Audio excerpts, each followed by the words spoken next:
Are you ready to manage your work and personal world better to live a fulfilling, productive life? Then you've come to the right place. ProductivityCast, the weekly show about all things productivity.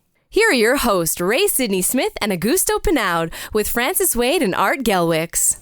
And welcome back, everybody, to ProductivityCast. I'm Ray Sidney-Smith. I'm Augusto Pinaud. I'm Francis Wade. And I'm Art Gelwicks. Welcome, gentlemen, and welcome to our listeners to this second part in our conversation we're having around the book, Perfect Time-Based Productivity, the second edition by our very own Francis Wade. I'm going to pass it over to you, Francis, to tell us where we left off, kind of a recap of our last episode, and then where we left off in the conversation and what we're going to be talking about in this week's episode. Sure. Well, last time we talked about the fact that today's learner or today's young person, let's put it that way, people who are younger than we are left to their own devices to develop their own productivity system, which they start doing somewhere in their teens.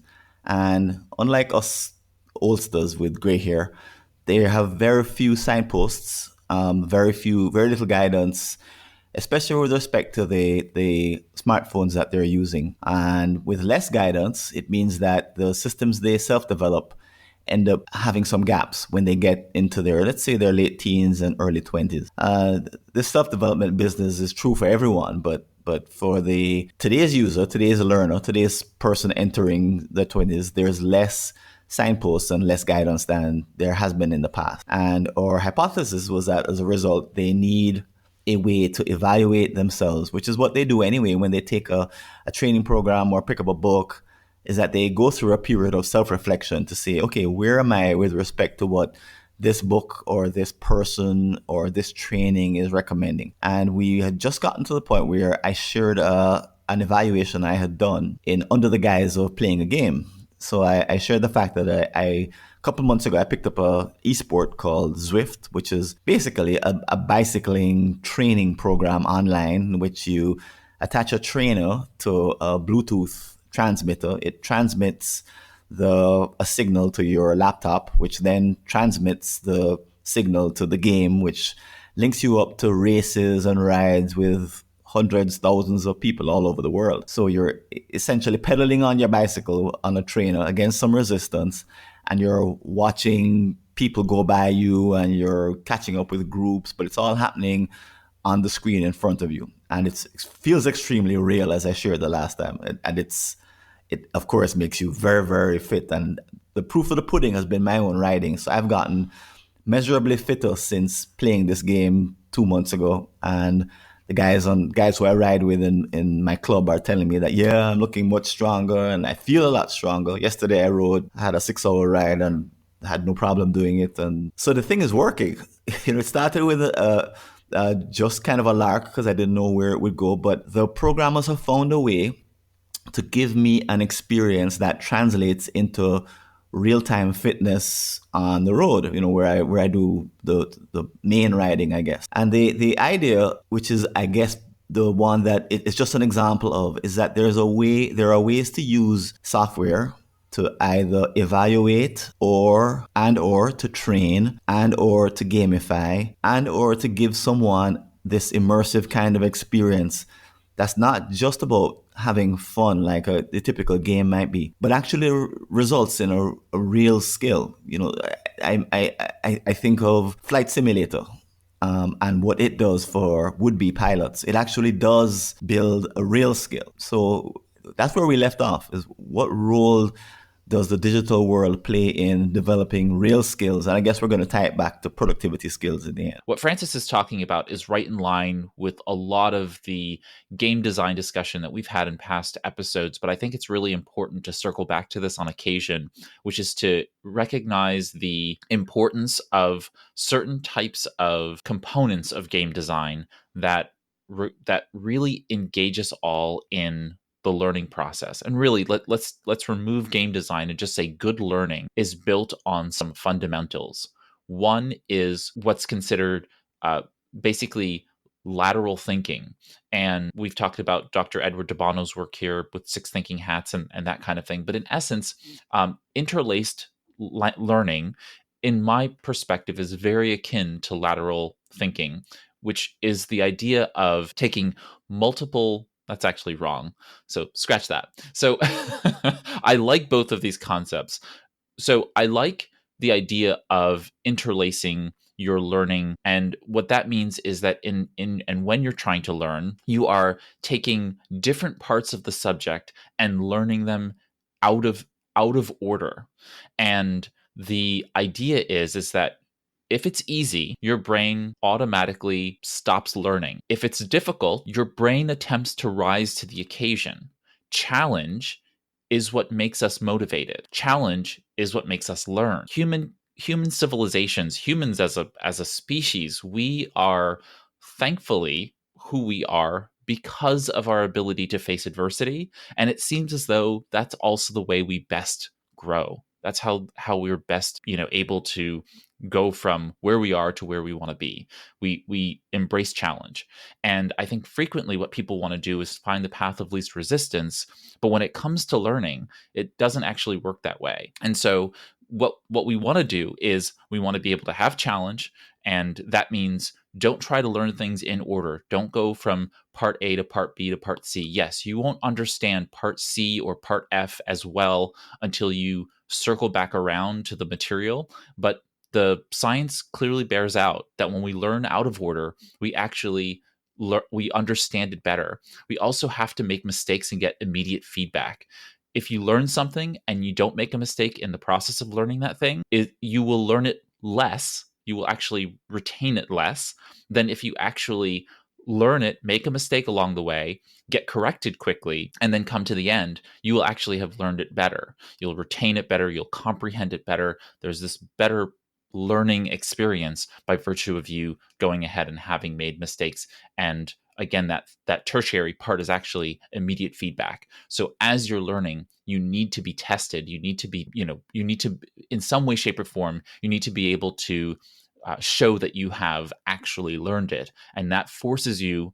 It's kind of like accountability generally. It's the idea that you have to be held accountable, and that very nature of being tested in some way, shape, or form forces the accountability. So from my perspective, I think that these are game design principles. These are also learning design principles, whether that's pedagogy or andragogy. This is how we best teach. And it turns out that those are also really, really great mechanisms for teaching us the habits of productivity, teaching us the skills of productivity, and making them so that they become a part of our system that works as opposed to a part of our system that then just falls by the wayside, inherent in the idea of a habit, but not necessarily inherent in the skills of productivity.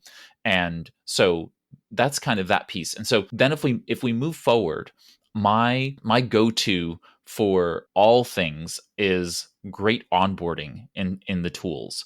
And I've really enjoyed some of the ways in which productivity tools have attempted to onboard the user. And you have these tours. It takes you on a tour of the software initially, and most people just kind of click through those really quickly because they just want to get to the interface.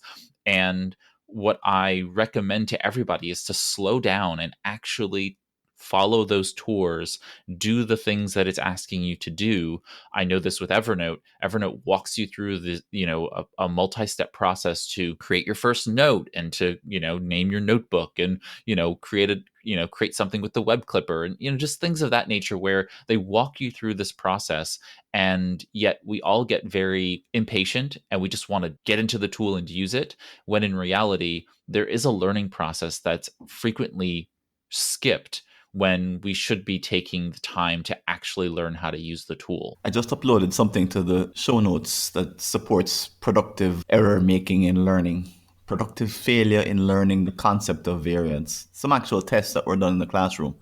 The idea that it's better to throw someone in the deep end who can't swim, hoping they don't drown, but they immediately learn something about swimming, as opposed to sitting them down in a classroom and saying, okay, here's lesson 1, lesson 2, lesson 3, and so forth. But there's a whole lot of science behind the idea of learning from failing, this kind of immersive experience.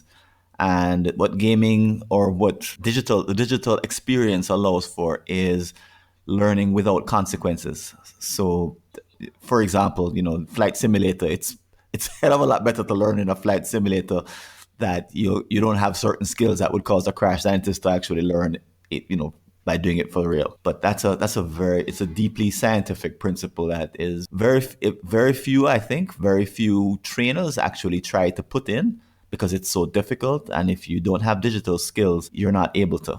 It's really, really hard if you don't have a programming background right now anyway. Yeah, that's going to be my question on this. I mean, and I'm not disagreeing at all that failing fast is a great way to learn and to master tools, considering I fail fast all the time.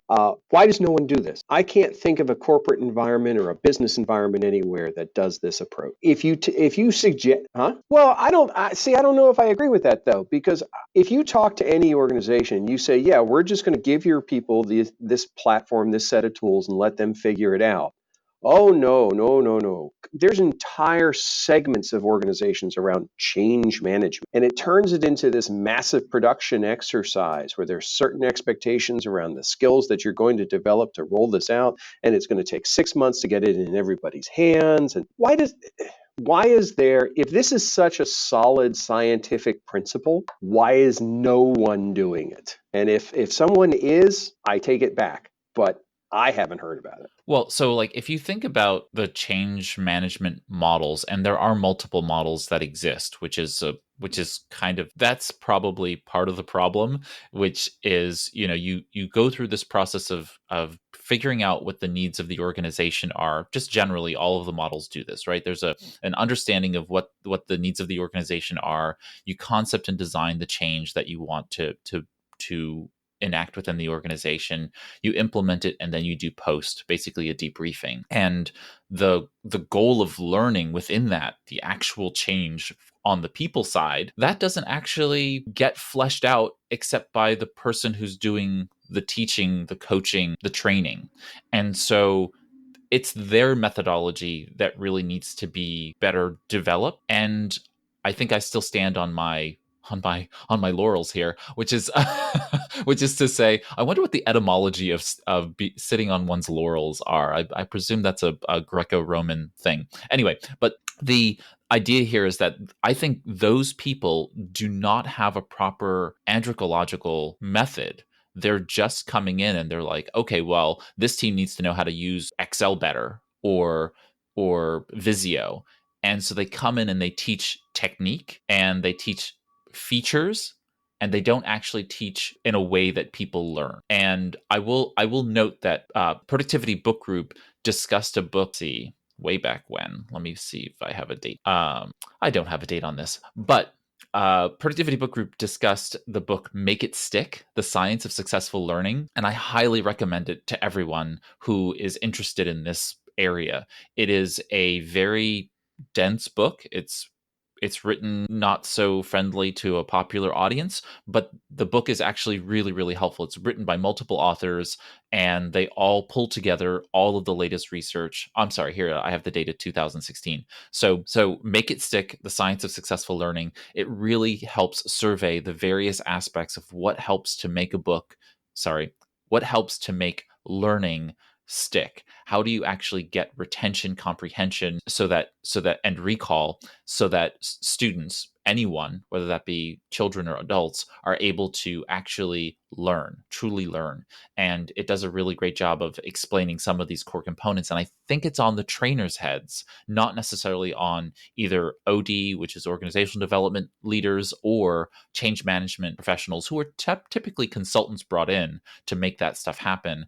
The goal is that it's 2 tiers down. It's the who's teaching, and are they capable of teaching in a way that helps an adult learner truly learn? And are those adult learners motivated to learn? Many times that's part of the problem, is that they come into the room and someone has told them that they have to do something, but they're not necessarily bought in to the idea that they do. Well, part of that is because in most of those adult learning situations, they're not measured on retention and recitation. They're measured on immediate application, but yet that's not what they're being taught. They're being taught, here's all the parts of the engine, and then they go back and get measured on where they're driving to. Yeah, that's right. That's a big failing in my point of view. I think that you're asking for examples. I think the Army and most of the military, they train basically by failing first. They put you in a safe environment like boot camp or whatever, or they do practice. They spend the whole time drilling and doing practice runs of what might happen in the real combat. And you learn, they have these elaborate after action reports or after action meetings where they sit down and analyze in depth what they just practiced and what went wrong. And that ethos of practicing hard under a simulated situation, learning from it, and then carrying it forward is one of the things I've read, that when military officers make the transition to civilian life, they're amazed that this does not happen in civilian life, and they can't understand why. That's how I first heard about it. I would agree with you. That's a great example, and that it's not done in the civilian world. The other element to consider that applies to not only Fortune 500 but small businesses is the fact that the people is not looking to educate towards the future, to learn towards the future, but to solve a particular issue, whatever the issue is. Oh, we need to learn how to do macros in Excel. Well, why? Well, because we need to solve this problem. Therefore, when you go and train the people, you don't train the people towards how can we use this knowledge or this piece of information more. It's really teach on a one time. And sadly, there is a significant amount of people on those environments who has been used or trained to use the piece of knowledge once and then discard the piece of knowledge. We don't evolve and see how we can use the same piece of knowledge more than once. That's one big issue, because yes, we do the training. Yes, we teach the people, but the people get that knowledge to be used on that box with those specific set of conditions.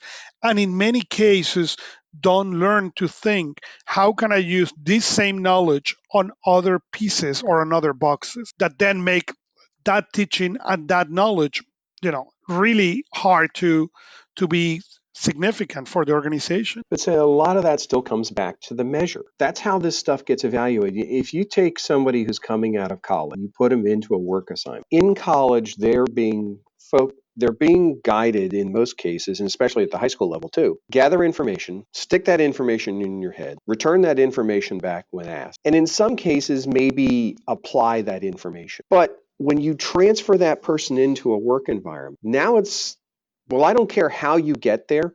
These are the tools you have. You will use these tools, better, worse, or otherwise. This is the end result you have to get to. Figure it out. And I think that's where the failing is, because honestly, that figure it out is what we should be teaching them back in high school and in college, because we all know the corporate environment is not going to change. They're always going to be operating this way. It's just the way they do.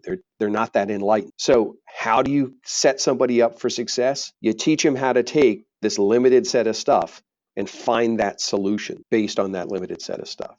Every time I think about this, all I can think of is Tom Hanks in the movie Castaway. He had nothing, and he had to work with what he had and find solutions to the problems. We're just not teaching that. And I agree with you. We are not teaching that. We're not teaching that at many levels. And it is a big, big problem. It is not solve it with the tools we have, is how we are going to solve it. And if you don't know, then go and buy the new tool, even that the organization may have plenty of tools to solve the problem.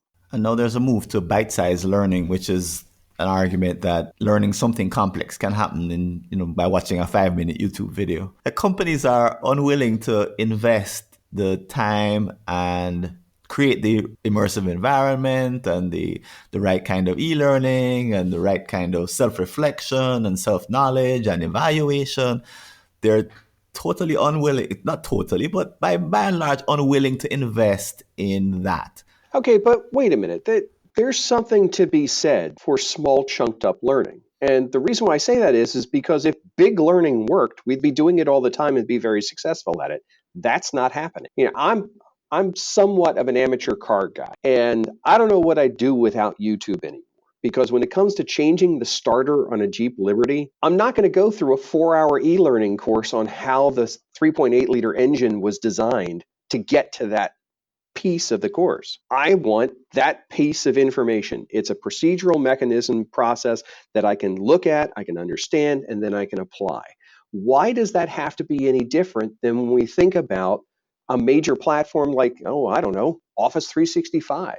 Why do I have to spend 3 days of training when I can go through, if the training is set up right, and if we think about this properly and say, this should be effect and result driven training. Therefore, to get to this result, you need to know these following things and put them together in this order. I was saying, because you are not doing 5-minute YouTube video and then going out and putting in front of your house. I repair all kind of Jeep Liberties. Okay, so that's one of the big difference. Well, no, but that's okay, but that is a big difference. But we're also talking about something then that is a very small segment of people. People who go out and train and focus and become experts in a particular field. Yeah, I totally get that. They have to learn everything inside out and sideways. But that's like less than 1% of the population for that particular topic area. The other 99% are going to look at that and go, that's too complicated. That's too difficult. I'm not going to bother with it. I'm just trying to understand why does it have to be so heavy? I mean, when I've rolled out platforms with companies, you'll have like multi-day rollouts and things, learn this stuff, do this stuff. No, use cases, something simple. I agree with you. When you talk to people who are looking into the learning, the problem that I have found with what you're saying and agreeing with you is what the company thinks is, if we throw the people into the water, they are never going to use all this whistle and stuff that we have just put in this platform. So let's block 3 days out of the organization and they are going to learn. And I agree with you. Most people will learn a lot more effectively if you put it into little bits and pieces. But also statistically, okay, most people, doesn't matter if we're talking about small businesses or large corporations, don't want to learn. The percentage of people who learns after they exit school is so tiny that it is a problem for people, for corporations, and for businesses to that learning. One of the problems with e-learning and learning inside of many of these organizations is the people is not interested into acquiring this knowledge. I mean, I look at us on the podcast, and we're always discussing about new learning, new things. But I understand at the same time that this is an exception, and it's an exception that, if I may say, based on what I've been experiencing with my kids, is start at that age. Okay, it's not even, forget about us. The poor habits start at that age. Okay? When you have the kids who are in the perfect time to learn and they don't want to learn. Why I'm going to learn that? I don't recall, I'm sure I say it, but I don't recall as a kid saying why I'm going to need to learn that. I was a sponge. Anything you could teach me at that age, I will have tried to learn. You don't have that anymore. Oh, you never heard me in algebra class then. Hey, you get 5 plus x equal to y, and then you figure it out how much is the grocery bill. That's not how it works. That's why we have Excel, just to be clear. Okay, for kids like me from algebra class who couldn't work out anything. But this is where I kind of get back to this whole thing, and you hit a key point that somebody deploys a solution, or let's keep it in the personal context. We choose a tool. We take something like Evernote or Notion or OneNote. It's like, okay, I'm going to use this. And we feel like some people feel like they have to use every feature in there to derive the value of what they're investing in that particular tool. Now, if it's something like OneNote, it's free. If it's something like Evernote or Notion, there's a cost tied to it. So you've got all these features like, well, I'm paying for it, so I better use it. Well, now scale it up to something at like a small business level where you're paying maybe a couple $1,000s a year, or corporate level where it's a couple $100,000. We're paying for it. You're going to learn how to use it. Doesn't say that there's any value to using it. And that's where I struggle with this. We are not teaching people how to be critically analytical when it comes to, is this necessary? Do I need to know this? I agreed with you 100%. The thinking is exactly what you said. Oh, if I'm paying 20, then I need to get 40 out of value. Well, and I will argue with this. What is the 40? How you are going to measure this 40? Because the problem is not that you want to get a return from the investment you do. Fine, that's good business practice. Okay. The problem is you I see a lot of people arguing that they need to get that. Okay. But they have no system to measure that. They just want to get a value. They just somehow want the software to say, hey, somebody should code on the back of that software and say, hey, you have used this software for 20 hours now, so you get your return on investment. Because that's, if you don't have any measurement, how you're going to get that out of the software, well, that will work well. And that's where you start into this process from the get-go and say, okay, what is going to make this successful? What is my success criteria on using this? In a business environment, it's what's the success criteria for investing in this particular platform? In a personal thing, how do I know this is helping me? Or how am I going to be able to tell that it's helping me? And that's so often a question that we don't ask. And again, we're not teaching anybody to ask that question. Is this thing going to make things better for me? We think back to I'll circle this all the way back. We go back to the PDAs. PDAs were great. Palm Pilots were fantastic. What was the first logical evolution, though, of a Palm Pilot? A Treo that had wireless connectivity. Why? Because at that point, we recognized that there was a cap as to how much it could give us. We weren't going to get any more benefit without being able to connect. Well, we have to be able to look at anything we're doing and evaluate it with the same type of criteria. I can use my paper notebook and it can be really helpful for me. And how do I know is it being helpful? Is my success criteria basically that it gives me warm and fuzzy feeling? Well, honestly, it might be, but we don't quantify any of that. And we're not teaching anybody to say, think about where the end is. Where is this trip taking you? If you don't know where you're going, why leave the house? I think that's a great point. I think it's to try to tie together productivity and corporations. I think what's happening in companies is that they're not asking that question about the endpoint, and they're not being honest about the inputs that they're getting in terms of students. So I put in the show notes an article I read about the top 10 things they really should have taught you in high school. You probably have seen lists like this where they should have learned how to manage money, mental health. This one says dating, house and car. It has time management. But the raw material, the 25-year-old that's joining a company doesn't have a whole bunch of core skills. And obviously, for the organization to succeed, they need to have them. But what's not happening is, just as Art said, companies aren't staying at the strategic level and saying, okay, everybody needs to know what a good meeting looks like and how to lead one if you're the facilitator. Okay, let's call that a core skill. How do we have people develop those skills over time so that they go from being novices to being very, very expert and even beyond where they could teach other people? Just a simple question like that isn't being asked or answered. It's just being treated as if it will happen somehow by some kind of osmosis or magic, or just tell someone they need to get better, and then they need to go and find out what does better look like? What measurement is he or she talking about? And then where do I get the training that would take me to that measurement? So I think that's an example of the poor approach that's being used. And it's no surprise that we're not getting results as a consequence. I think productivity, to tie it back to our sort of main area of focus, is just another example of what happens with meetings. What's the value that we can bring to listeners as it relates to either a core part of what we're talking about in the discussion, sort of like, what should a business professional listening to this episode do as a consequence of a system that's clearly failed them from the get-go, it sounds like, and without us getting back into that conversation, to a corporate environment, a corporate culture that I argue is the reason why deep learning doesn't happen. To Cal Newport's credit, when he talks about deep work, I frequently actually think about it from the perspective of deep learning, not from the perspective of deep work. I think he's off the mark on that, very much so, because he's an academic who spends his time in an ivory tower. But the real true value is actually in his method is actually in deep learning. And I think that if we can provide listeners with a way for us to understand productivity through the lens of using these tools that we've been talking about, these strategies, then they can walk away with something that is tangible and actionable. And what is that? What is it they can do today?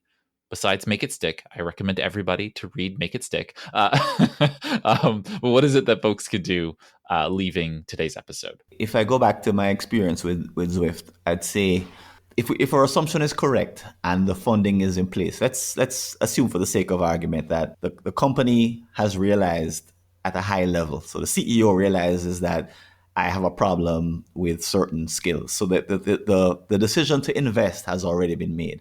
Let's say that the convincing has already happened and the money is there. So let's just assume for sake of argument that that's true. Then they need to look to create these digitally enhanced immersive environments like Flight Simulator or Zwift, in which a novice can come to realize that they're a novice and therefore start the self-evaluation and the self-knowledge. It used to be delivered in a classroom in 3 days, like Art said. By at the end of 3 days, you realized, oh, okay. But no one has the time and the inclination for that any longer.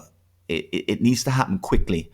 And the quickest way that I think we've seen is to throw someone into the environment and have them fail so fast that they become a hungry learner after 10, 15, 20, 30 minutes. And the digitally enhanced environments for learning seem to be a way to do that. So my advice is to direct their attention to creating these environments for all corporate learners, everyone who works in a company. It's just a matter of what skills and what experts do you want to work with and on, so that you can create effective experience. I work with 99% of my time in and around small businesses, and they don't have the kind of midsize and enterprise level budgets, and also just sheer numbers of people that they are attempting to facilitate a more productive environment. That is labor productivity. And what I really try to suggest to all small business owners is to understand the difference between labor productivity and personal productivity, and how to actually build both of those. Ultimately, what happens is that when you teach individual productivity, personal productivity skills to your people, they end up having greater and better collaborative skills, soft skills, and therefore greater labor productivity. And so that's number one, is figure out how you're going to do that and then do it. The flip side to that is, if you're going to teach personal productivity, many times budget is an issue. And what I did in my last company, and I've brought that over into this company, although we're fairly small, so it's not particularly as rigorous as it was in my prior company. But the idea was that we would send 1 to maybe 3 people to a conference or to a training, and the requirement is that we would pay for it, but they had to come back and teach it to everybody else in the company. And so we had a standing meeting for when people went to go do a training, then they would come back and there would be a scheduled time frame. Say they would have 2 or 3 days after returning, and whoever wanted to, it was mostly optional. Sometimes it was plenary, but most of the time was optional for people to come and spend. It was either a lunch period or some other period where those people would come back and they would then teach the highlights of what they learned in that space. And they always shared, it was also a requirement, everybody would share their notes, conference materials, and whatnot into our shared document portal. And back then we were a much simpler company, so we had just a single shared drive where all of those things were saved. This was, early 2000s. So, it was very, very simple. And they would share all those things into that folder on the shared drive. And so everyone had access, that if they wanted to go deep into that particular topic that was learned, or the topics that were learned at a conference, you could say to the people who went, hey, do you mind us spending some time learning about what you learned about? And what I found is that the interdepartmental learning, the fact that the persons who went to the training then had to teach what they learned, and then sometimes had to coach further on what they learned to somebody else in the company who hadn't been there. All of that turned into a collaboration that was outside of transactional work and led to greater cohesion of the team, and to actually, as far as my statistics were concerned, my metrics were concerned, it was actually because of that we actually had a more efficient work being done. People were really stepping up to the plate because everyone had very defined roles in my particular last company. If you were bad at what you did, people noticed, and the business suffered. And so once we started doing that, we saw this exponential growth in the people. And then the business started to do really well in areas that it wasn't doing well before. And that was really the only thing that had changed. So I highly recommend that if you're in a small business environment, or if you're in a team environment within a large organization, the idea of learning something and then teaching it to your peers can be a really great function.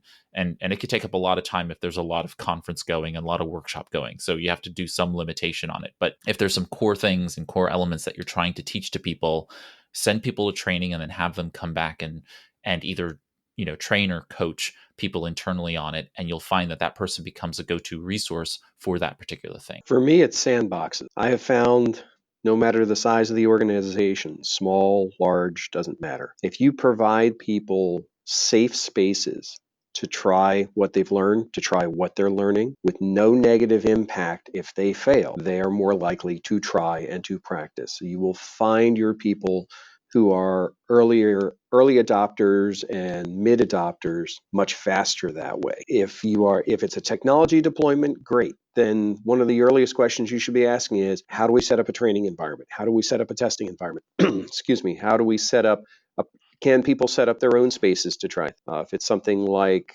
SharePoint, for example, that I deal with all the time, I tell everybody, I say, look, if you're going to be working on building a SharePoint site, set up a sandbox. Do your play with it. Go in there, create goofy things, try things out, see how it works, see how it lays out. Because every time you go to something that other people are going to look at, you're going to want to make sure that your skills are solid enough that you're going to be comfortable working in that public space, and you learn that in that private space. So set up sandbox. My recommendation is a hard recommendation because I believe every organization should have a learning plan, and a learning plan that applies to improve people and promote people inside of organizations. That I understand it doesn't happen for many factors, but I really recommend that. Create your own. If the organization doesn't have it, fine, create it your own learning, where you are going, what you need to learn to go and to get where you want to go.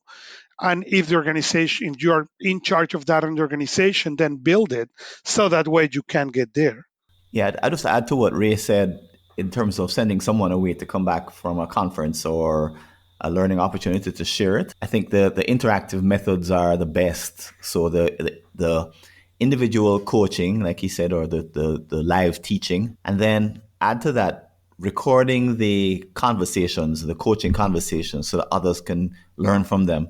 Come back with videos of the event, put together quizzes based on the content that is developed, that is shared. Anything that can make the content interactive for the person who is learning. It can make it more sandboxy and more likely to stick. I'll just say, if you find someone, especially somebody who's new to an organization or new to a group, and you get the sense that they have never learned these mechanics of success criteria and things like that, teach them. Don't tell them they need to go learn it. Teach them, pass it on, and pay it forward. Agreed. We are all in this together, as they say. With that, I would tell everybody to go check out Francis's second edition now of Perfect Time-Based Productivity, and many of the things we talked about and more, including Francis's assessment that really walks people through the elements of what makes someone productive, is all caked into the book. So go ahead and check that out. And we appreciate Francis for his work always in the productivity community for helping people become more productive. So thank you, Francis. With that, if you have a comment or question about this episode, something we discussed in the episode, feel free to reach out to us by going to productivitycast.net the episode number. So episode 1, it's 001. So whatever the episode number is, just go ahead and plug that in and you'll be on the episode page. And there at the bottom of the page, feel free to leave a comment or a question, and one of us will be glad to respond. There on the episode page, you'll also find our show notes with links to anything we discussed so you can easily jump to them. We have our transcript, which is readable right there on the page. Just click on the read more link underneath the transcript section and it'll pop open. There's also a PDF download, so you can download it and listen and read if you need to print it out, all that fun stuff. And you can also learn how to follow us on your favorite podcast app there on the website by clicking on the subscribe page. So please subscribe and keep following. Now, if you have another question about personal productivity generally that maybe you want us to talk about on a future episode or something like that, go ahead to productivitycast.net/contact. You can leave a written message. That is, you could type up a little message and send it to us, or you can record, I think under a minute. I think you have a minute of audio that you can record directly from the web browser. And as I understand it, you can do it from the desktop and from your mobile device. So you could just open up your mobile browser, click on that little leave message button. It'll connect to your microphone, and you can leave a message. So that's pretty cool. And so check it out. Also, if you can, please leave a rating or review in Apple Podcasts, or still using iTunes or another of the apps that allow you to. I think Stitcher allows you to leave a rating or review. This helps us to grow our personal productivity listening community, and we really appreciate and thank you for listening and for being a part of the community and all of that fun stuff. So thank you. Finally, thanks to Augusto, Francis, and Art for joining me here on this episode of ProductivityCast, and here's to your productive life. Take care, everybody. That's it for this ProductivityCast, the weekly show about all things productivity, with your hosts, Ray Sidney-Smith and Augusto Pinaud, with Francis Wade and Art Gelwicks.